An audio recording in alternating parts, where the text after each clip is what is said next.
ایک بات میں اور چاہتا ہوں کہ پہلے سمجھ لیں، ہمارا دین دین توحید ہے، اور توحید کی ضد ہے، اینٹونیم ہے، اپوزٹ ہے شرک۔ اگر آپ بنظر غائر سمجھیں گے، سوچیں گے، تدبر کریں گے، غور کریں گے تو عجیب حقیقت سامنے آئے گی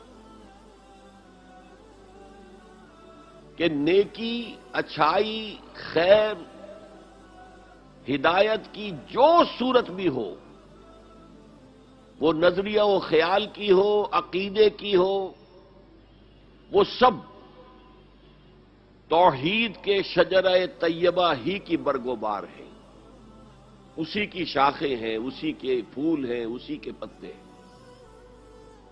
اور برائی اور شر اور گناہ اور گمراہی،